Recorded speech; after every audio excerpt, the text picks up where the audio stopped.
What's up everybody, Arrg the Pirate here, and today we're going to be taking a first-ish look at 7 Days to Die.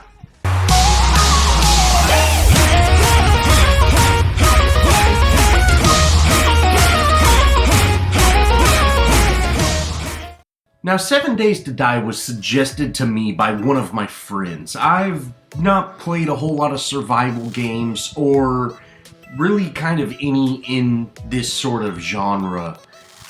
It's on sale currently for like 10 bucks on the PlayStation Store, but I think it's normally about 30, so it's not a full price AAA title. But it's kind of that, traditional survival game. Go loot stuff, you start out with nothing, build this giant fortress and fight off zombies.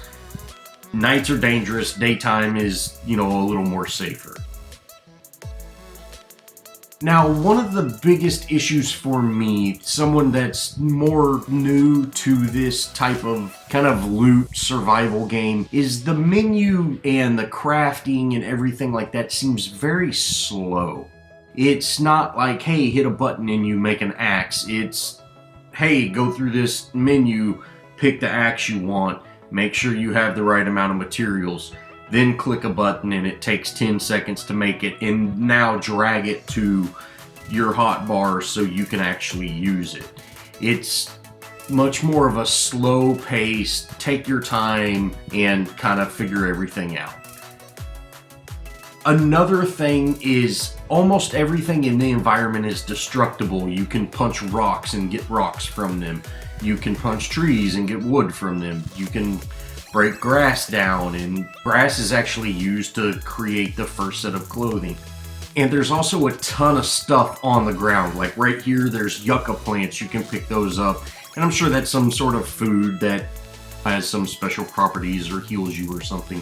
There's piles of garbage laying around everywhere. There's rocks, there's stones. Just everything can be broken down and used in some way or another. And as far as I can tell, you really don't have a weight limit. You have a item number limit that you can hold. I don't know if you can create a backpack or things like that to make it more, but you can hold a lot of items. So one of the first things you want to do is find some sort of shelter. At night, the zombies get much more aggressive. If you can see, I found this water tower and there is a zombie right there. Now, since it's during the daytime, he's leaving me alone, but at night he will come and try to kill me. If you look at the top center of the screen, you can see the compass, and just below that it tells you the day and the time it is. I'm not exactly sure what time zombies, or what time it turns night. I would assume it's probably around 8 o'clock at night, and they just become hostile. Well, I found this kind of first shelter, and it does have a ladder. I don't know if zombies can climb ladders. I'm assuming they can't. But I'm going to go ahead and say this is going to be my home if I can't find something better. So I kind of just make a mental note of, hey, this is where it is. I'm going to head in this direction.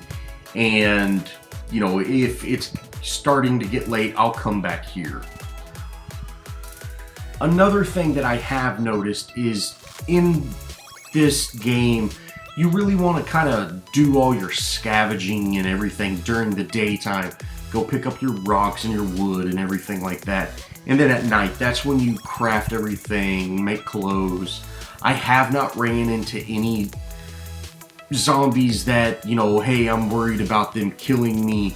They're fairly easy to get away from during the daytime, and they don't usually attack you. Sometimes they attack you. I'm not exactly sure if that's a bug or some of them are just pissed off at you, but for the most part, the zombies leave you alone during the daytime. So that's when you want to go out, pick up all your rocks and everything, and then you can, come back to the shelter before it gets daytime. Now, I have completed the first requirements. If you look at the top right of the screen, it says create a stone axe, and I've done the necessary things to create one. I'm going to open up the kind of crafting menu, make a stone axe, drop that into my hotbar, and now I've got a stone axe to kind of destroy things. Stone axes do not offer very much damage in the ways of killing zombies. But as far as, you know, taking down walls and breaking up rocks and getting wood, things like that, they do a great job. Now, also in this menu, I'm going to create my first pair of fiber clothes. That's why I was picking up all the grass. Is you make your first set of clothes and equip them to give you, I'm guessing, a little more health or armor. And you can also upgrade these to actually provide more of sustain. But this is exactly where I was talking about. I'm not a big fan of this menu system. You know, I craft in this menu, wait for it to all get crafted, go to this menu, equip it in, you know, put it on the hero, and, you know, the crafting menu is just, it's very slow, and, you know, it feels just entirely too slow. For my liking, anyways. Now, I really need to find some wood so I can, you know, just really stock up in case I do have to build a shelter or want to add on to a shelter. And the next step after I create my axe and my clothing is to make a wood club.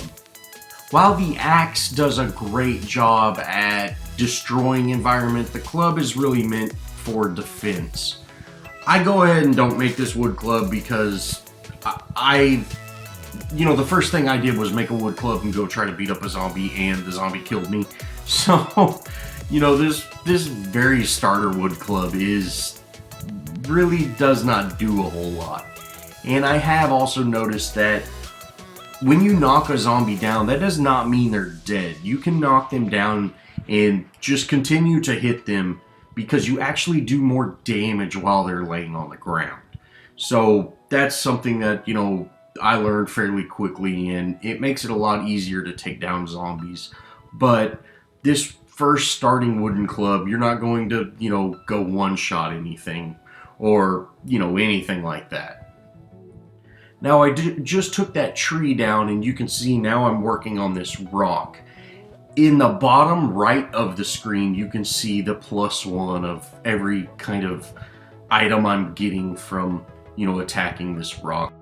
Now, here is a hostile daytime zombie, and there is a little bit of a display bug because he's, you know, all blacked out, shadow. Like, normally you can see them. They're not, you know, just absent of light like that. They do have, you know, features. But, you know, as far as the graphics in this game, they're definitely not, you know, one of the prettiest. So I think you can expect some of these small little details to kind of slip through. Now I'm going to continue on just kind of searching for a new home or something along those lines. Now I see this zombie, kind of looks like he's either on fire or got some sort of plague or something like that. So I'm just going to stay away from him. And it still is early, but you know, the atmosphere of right here has changed. I'm not sure if it's smoky or, you know, if there's a storm rolling in or anything like that, but I'm kind of worried about the zombies being too aggressive, so I want to keep moving. Now, I do see this broke down building, but I'd like to find a building with 4 walls. I don't want to have to spend entirely too much time rebuilding too many walls, so I, you know, feel safe staying there. And then I see this crack-a-book bookstore, and I say, okay, well, I'm going to go ahead and go into this place, but the doors are locked. So if you ever, you know, run into the locked doors, pull out your axe and break the door down. And, you know, that's one thing that I do like. You know, you can just break through really anything, and it really makes this game, you know, like, that, to me, that's more of a survival game. You know, hey, there's a locked door, well, I'll just, you know, run a car through the door and go in. So I do like that. Now, I do break my axe, and I just simply craft a new axe, get back into it, and break down this door, and I'm going to go explore this building. Well, as this video wraps up, I'd just like to say 7 Days to Die is a fun game if you're playing with your friends. If you're into these survival type games, they're really not my thing. You know, I would much rather have it a lot less complicated. It seems overly complicated, and I'm not a big fan of just how the game looks in general. It seems very old for, you know, a newish game. But if you like these survival games, I could recommend this for a $10 price tag. If it goes back up to that $30, $40, I would say, hey, you might want to stay away from it. Well, thanks for watching. If you enjoyed this video, show me some love, think about subscribing, and let me know what you think about 7 Days to Die. And as always, I'll see y'all in the next video.